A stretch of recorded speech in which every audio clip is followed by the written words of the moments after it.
What is good, Internet? It is Spirit of Paradox here, and welcome back to another video. Before we start, I've got a little speech. Do you see what the title says on this front cover? You guessed it correctly. Ultimate X-Men. If you read or watch this video, you will see the Ultimate X-Men. You will see the Ultimate Brotherhood of Mutants. You will see the Ultimate Sentinels, and most importantly, you will see Ultimate Wolverine. 23 years later, Marvel decides to relaunch a new Ultimate Universe. What did they learn from Ultimate X-Men? The new Ultimate X-Men drops, nearly 23 years to the day. Issue number 1. No Ultimate X-Men. No Ultimate Wolverine. No Ultimate Brotherhood of Mutants. No Ultimate Sentinels. Nothing related to the title of Ultimate X-Men. And it's not a comic, it's a manga. But then you might say, oh, what about issue number 2? Nope. What about issue number 3? Have you come back from watching that video yet? Have you? Yeah, that's what I thought. No. So after 3 comics, how can someone from 23 years ago establish the Ultimate X-Men, the villains, and the Sentinels in 1 issue when this new writer and artist couldn't do it in 3? But enough with all that. If you guys are fans of the Ultimate Universe, this is the channel you want to be on. I cover both the old and the new one here, so make sure you guys drop a like and subscribe. But so without further ado, let's start Ultimate X-Men, the Tomorrow People.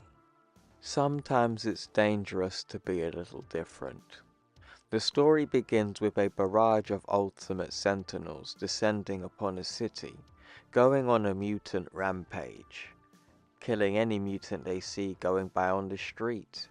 We see them kill people in their cars, just walking by on the pavement, and one man and his dog just looking shocked about what he's just witnessed. But one of the Sentinels scans him and confirms he is a mutant. So the Sentinel decides to step on that man and his dog, killing them both instantly. Reports of the rampage make it to LA News. Mutant nest in LA. Good evening, I'm Boses Evelyn, and you're watching the Channel 9 News Update. Tonight's top story, trial run of the Sentinels is hailed as a triumphant success, as mutant nest in Los Angeles is uncovered and neutralized with no civilian casualties. Were these mutant terrorists behind the recent anti-human bombings in New York and Washington? Police say the evidence is undeniable. But human rights campaigners Amnesty and International have condemned the action as inhuman and unconstitutional, provoking the stern White House response. How anyone can question the Sentinel initiative after the Washington annihilation is astounding. The President wishes to reaffirm his support for this project and offers his most sincere congratulations to the federal employees behind it. The President's press secretary was, of course, referring to the Brotherhood of Mutants' devastating bomb blast on Capitol Hill only 7 days ago, and the subsequent broadcast from Magneto, master of magnetism, the Death Cult's self-appointed leader. Ultimate Magneto has a speech to the world. Man is a parasite upon mutant resources. He eats our food, breathes our air, and occupies land which evolution intended Homo superior to inherit. Naturally, our attacks upon your power bases will continue until you deliver this world to its rightful owners. But your replacements grow impatient. Former NASA engineer and Sentinel designer, Professor Bolivar Trask, was pleased with the performance of his androids and is excited about future potential. We've lived in fear of the mutants for as long as I can remember, but today goes down in history as the turning point where ordinary people started fighting back. Los Angeles was only the first step. My colleagues and I estimate every mutant hiding in the United States will be detained within the next 6 to 8 weeks. Damn, that is peak. Hey guys, notice how Mark Millar managed to establish the mutants, the Sentinels, the Brotherhood of Mutants, and Magneto, and how the world views mutants as a whole in just a few pages. Next, we go to San Diego in a bar, and this is where we meet Ultimate Beast for the first time. Geez, I haven't seen anyone looking so nervous watching the TV since my old man bet the rent on last year's Super Bowl. What's the matter, freak? You scared that the Sentinels will drop in here for a beer on the way back from LA? Correct me if I'm wrong, sir, but I was under the impression that Sentinels were only after mutants. Well, if you ain't a mutant, then how do you explain those gorilla-sized feet of yours, dude? Was your mum making out with Mighty Joe Young behind your daddy's back or what? Woo, that is cold. I'm sorry, friend, but I think you've mistaken me for someone who walked in here looking for trouble. Then this guy picks up the pool table stick and tries to swing for Hank McCoy. Yeah, well, I reckon you just mistook me for someone who cares, fat boy. And before the guy could even react, Hank McCoy's reflexes kick in and he jumps onto the ceiling before the guy could even realize what's happened. And then we see Hank just chilling up there like, yo, what's up? And the guy's like, oh shh. And before he could even finish his sentence, bro, Hank McCoy straight up kicks him in the face and broke the pool table stick in two. See, this guy was a G in the Ultimate Universe. He knew how to throw hands. Or feet. The bartender saw the fight go down and points a shotgun out at Hank. Get out of my bar, you filthy animal, or I'll decorate this place with every brain cell in your head. Are you serious? He came at me with a pool cue. Yeah, that's right, freak. Just keep mouthing off and giving me the excuse I was looking for to pull this trigger. Okay, I'm going. But the only reason I feel I can walk out of here with any dignity is that I didn't flush when I paid to visit the men's room. And then he flicks a nickel at the bartender. But before he could leave the area, Jean Grey, who was basically watching the whole ordeal, asks him a question. Don't you ever wonder what it would be like to live in a place where the locals aren't organizing a lynch mob the second you walk through the door, Henry McCoy? Who the heck are you? I'm the best thing that's happened to you since they started doing Reebok in size 42, handsome. Next we go to Athens, Texas, and we continue with Ultimate Jean Grey here. But in this page she's basically gone into a police station and, kind of used her powers on one of the police officers working there to get information on a mutant that she is looking for.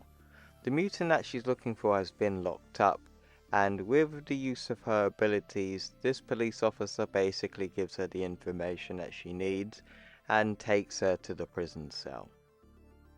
Ordinary Joes like you and I can't be too careful with all these shifty, radioactive freaks on the loose. I know what you mean, sir. This little car thief, for example, looks human as you or me. It's hard to believe that this freak created some kind of artificial lightning storm when we pulled her over in a 1978 Mustang on the Highway 45 a couple of hours ago. Luckily for us, Miss Aurora Monroe here hasn't quite perfected her abilities, or we'd be the ones nursing a few broken ribs instead of this little minx, huh? Thank the heavens for small mercies, Deputy. So, as Jean Grey is using her mind control on the guard, she's basically talking to Aurora, who is Ultimate Storm, and tells her, "Grab your things and start running, Aurora. I can only cloud one mind at a time, and the sheriff will be back here any minute." "You're not another one of Magneto's stupid lackeys, are you? I've told him already. I'm not interested in enslaving the human race." "Relax, sweetheart. My name's Jean Grey, and you're working for the competition now." As we continue, we go to New York City following an arms deal, and this is actually how we get to see Ultimate Colossus for the first time. So him and the Russian mafia are here with a suitcase to give over to the other side. But basically, the guy he's given the suitcase to basically just walks off without anybody trying to count the money. But before that could even happen, a helicopter with armed soldiers basically gunned down Colossus's people.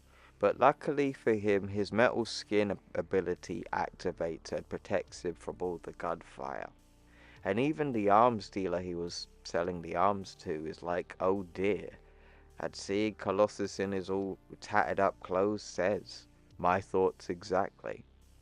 Colossus feels saddened and alone of what's just happened to his people being murdered, but Ultimate Jean Grey saw what happened and says to him, "I know what you're thinking, Peter. You think your cover's blown, and you're all alone, and you might as well stand here and wait for the Sentinels, now that the word is out that you're secretly a mutant." She hugs him and tells him, "But you're not alone. Welcome to the X-Men, honey." In the next page, we go to the Xavier Institute for Gifted Children, and here we finally see the Ultimate X-Men fully assembled. "Ladies and gentlemen, my name is Scott Summers, but as long as we're in uniform, I'd recommend you get used to calling me Cyclops. Now, before we meet the professor, I want all of you to run through your individual code names one more time to make sure we're all on the same page here." Ugh, I can't believe I'm saying this, but Storm. Colossus. Am I the only one who finds Beast kind of... I don't know how to pronounce that word, and I know I'm British. But Marvel Girl, reporting for duty, Cyclops. Knock it off, Jean.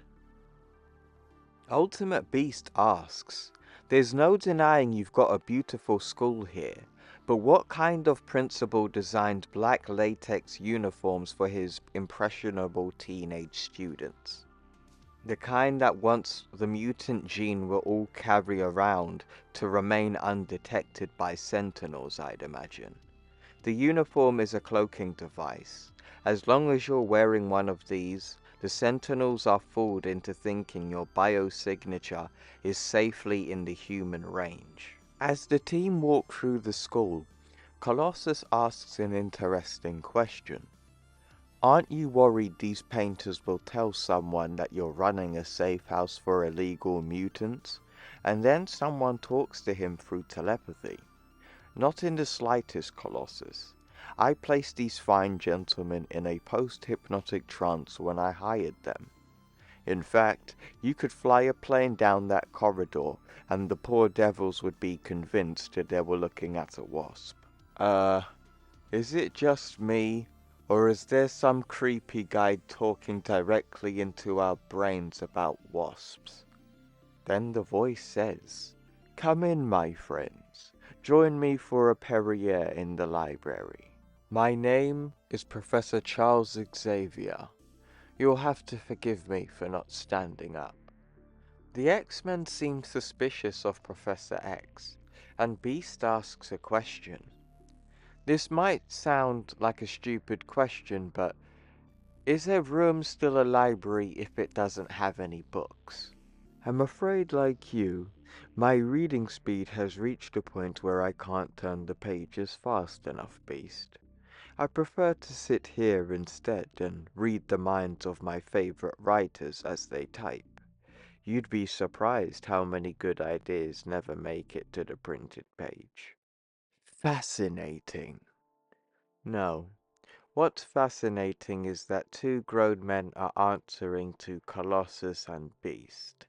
I'm grateful for the roof over my head while this anti-mutant hysteria is going on outside. But do we really need the insulting high school nicknames? But these aren't nicknames. Storm, you've just been baptized as a post-human being. It's an idea that Magneto and I devised once upon a time.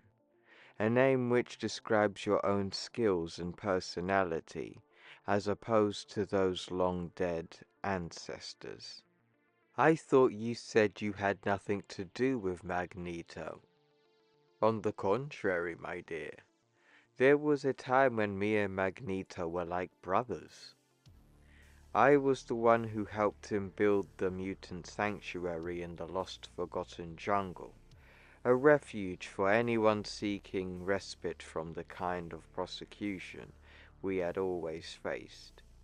For a while it seemed like our little hiding place in the savage land was close to as God's earth could ever come to heaven. But sadly, nothing lasts forever. What went wrong? Let's just say Magneto and I had something of a falling out. And here we see when Ultimate Charles Xavier was impaled in the back by Ultimate Magneto, causing him to lose the ability to walk. I actually have this storyline in detail covered on the channel in Ultimate Invasion. I've got that linked in the description box below. I highly recommend you watch that. But as we continue. As in, he wanted mutant kind to overthrow the status quo, and you had the temerity to disagree with him. Precisely. I have long held the opinion that the only guarantee in a confrontation between man and mutant is extinction on both sides. That's why I escaped here and formed this little school, and why was so essential that I found you before he did. Make no mistake, children, we're here to stop a war. How did you manage to find us anyway? I've always been pretty careful about covering my tracks. The same way I found the young man who couldn't control the beams from his eyes, and the 16-year-old girl who could lift weights with her thoughts, Colossus. The Cerebro system. Cerebro amplifies my psychic abilities and gives me an overhead of whatever Magneto's currently using to locate new recruits for his Brotherhood. I was actually just in the middle of using it to mind scan a potential student when I heard Cyclops drawing up in the people carrier outside. A 15-year-old boy who ran away from home when he realized he was a mutant. Terrified his parents might get hurt if the Sentinels attacked his suburban home. His name, I believe, is Bobby Drake, but I'm afraid he isn't sure what his powers are yet. Man, I have got to say, the artwork in this comic is absolutely fantastic. This page alone is just beautiful, but throughout this whole comic it's just fantastic imagery throughout. In the next page we go to Times Square, and the Ultimate X-Men are looking for Bobby Drake because this was the last location he was spotted. I must be out of my mind. It's Saturday night and I'm dressed like an action figure and prowling the streets for some zit-faced teenager.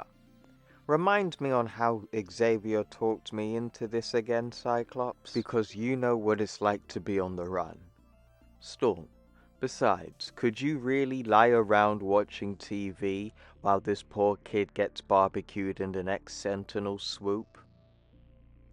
Ultimate Beast alerts the X-Men. Barbecue's off the menu, Cyclops. I've just spotted Drake on the Greyhound bus, and the only thing he's in danger of is a persistent leg cramp. And then Jean says, "Not from where I'm standing, people. Turn around." And then we find out the Ultimate Sentinels have arrived and are here to take down Bobby Drake. Cyclops to Beast, I know you haven't been trained for this, man, and I hate to throw you in the deep end, but I know. And then we see Beast break into the bus trying to save Bobby. Perilous of being the big monkey-like guy in any team, Cyclops. But when he gets inside, we see the Sentinel straight up obliterate the bus with one of its beams. But luckily, Beast managed to save Bobby and himself and escape just in time. But with all the gene-cloaking uniforms in the world aren't going to hide me now that my cover's been blown. Any chance of backup before me and Bobby's obituaries appear in the morning's papers? Backup are having their arms twisted right now, Beast. Good work, by the way, says Scott.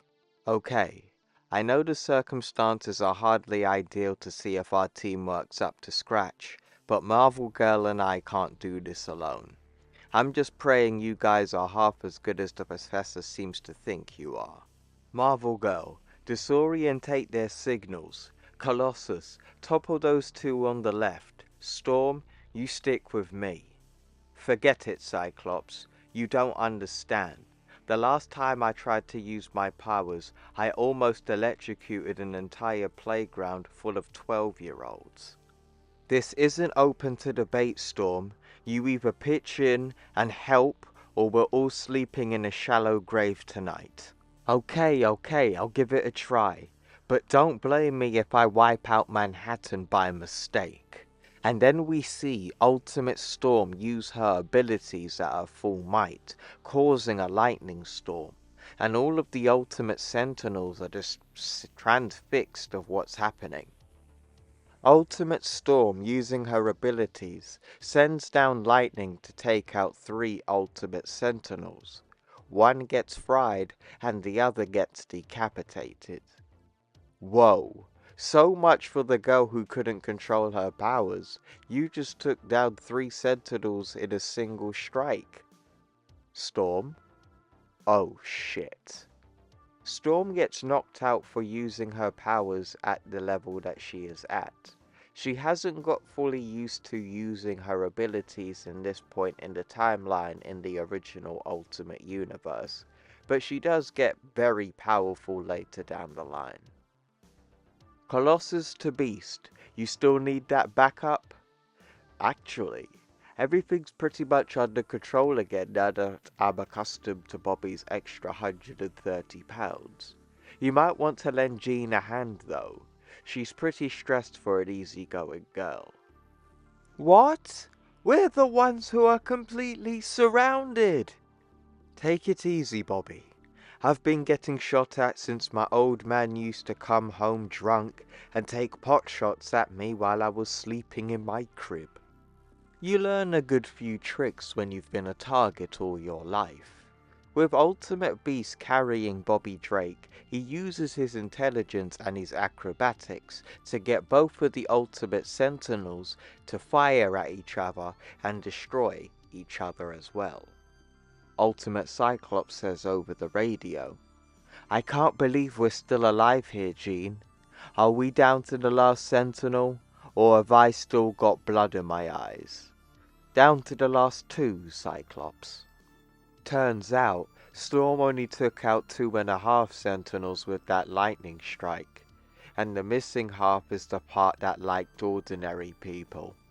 Stand back, Jean, as we see Ultimate Colossus carrying a truck and then throwing it at the head of the severed Sentinel.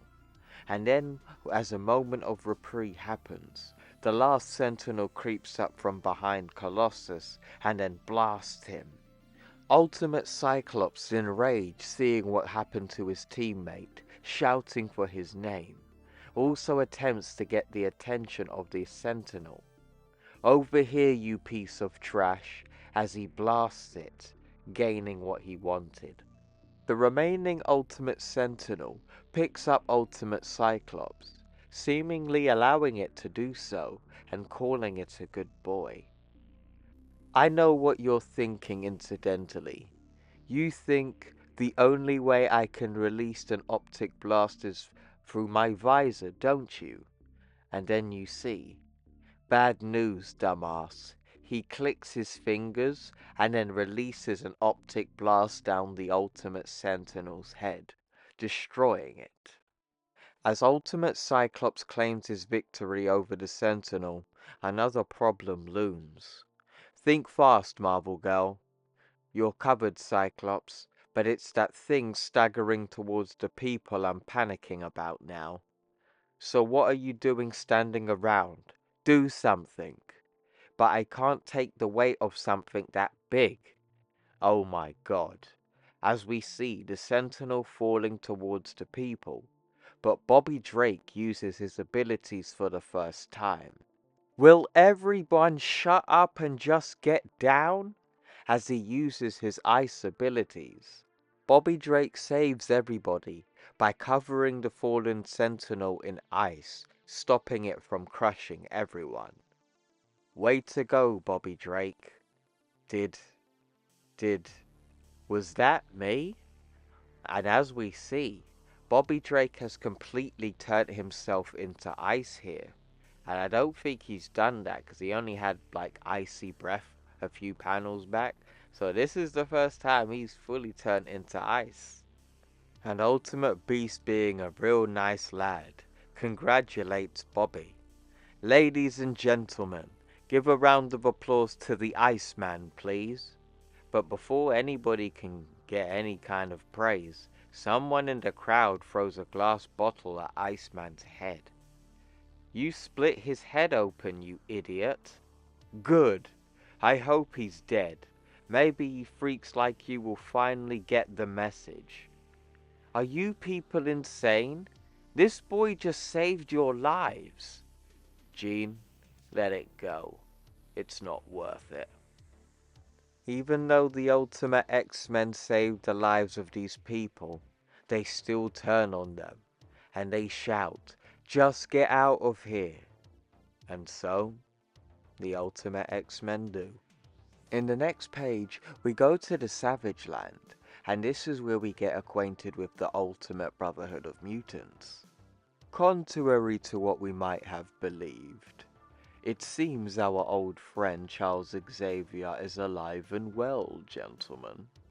Seriously? I recognize Jean Grey and a couple of others we were after, but I didn't see Xavier in any of the news footage, Magneto. An organized cell of outcasts, risking their lives for a few grinning primates? He might as well have signed the bottom of the screen, Toad. And here we see Ultimate Quicksilver wearing his green outfit. The arms dealers are waiting upstairs, Magneto. Ah, the fat little Homo sapien who managed to lose the nuclear weapon. Tell him to wait in the music room, Quicksilver. I am going to watch the videotape again. And then we find out it's the same arms dealer who screwed over Colossus earlier in the issue. Oh, Magneto, how could I ever thank you for this chance to explain, sir? I'm afraid you misunderstand, Ahmed. I didn't grant you this audience to listen to your stuttering, half-baked excuses. You're here to be made an example of, little man.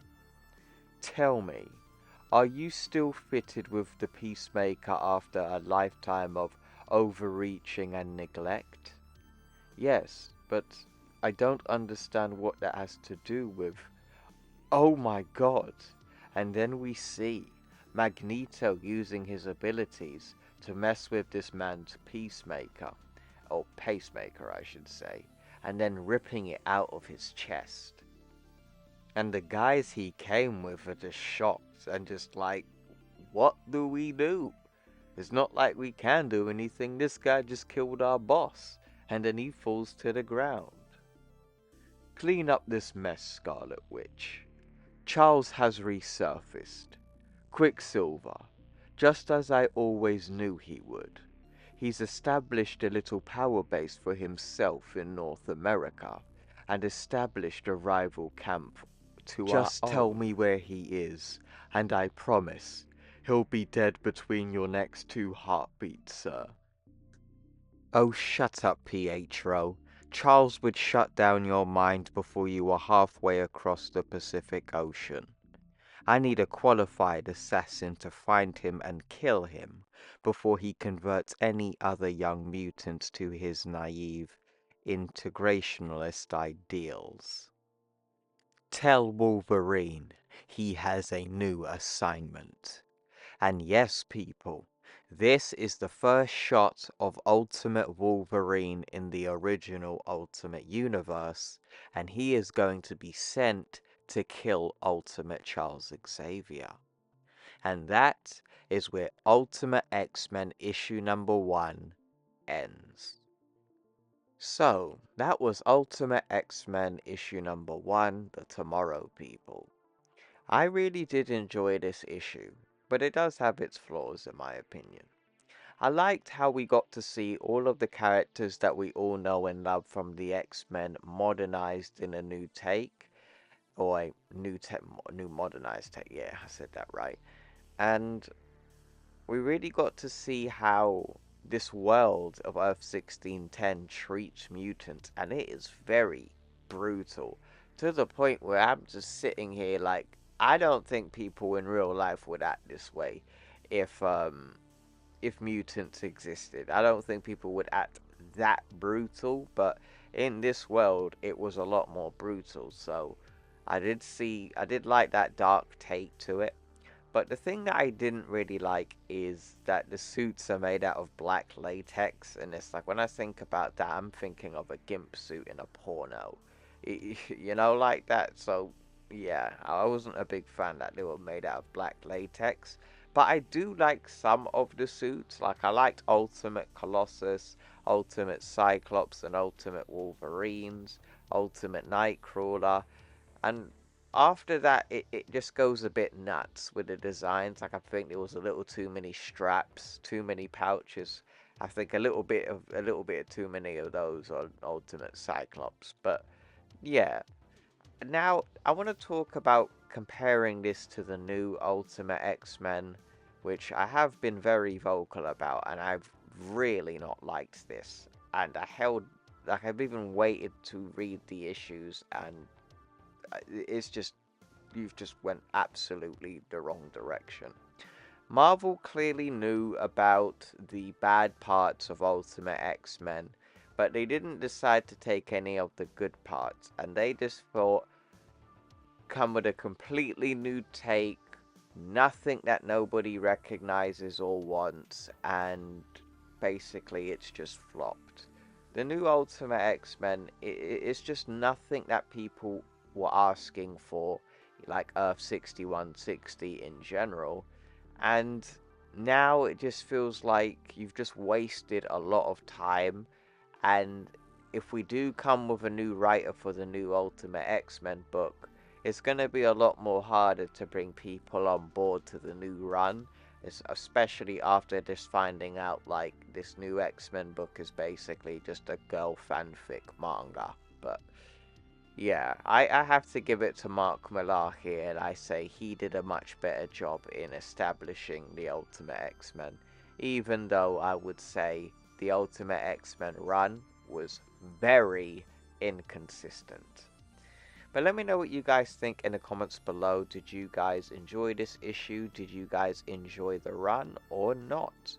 You know what to do in the comments. Make sure you drop a like and subscribe, and I will see you in the next one. Take care.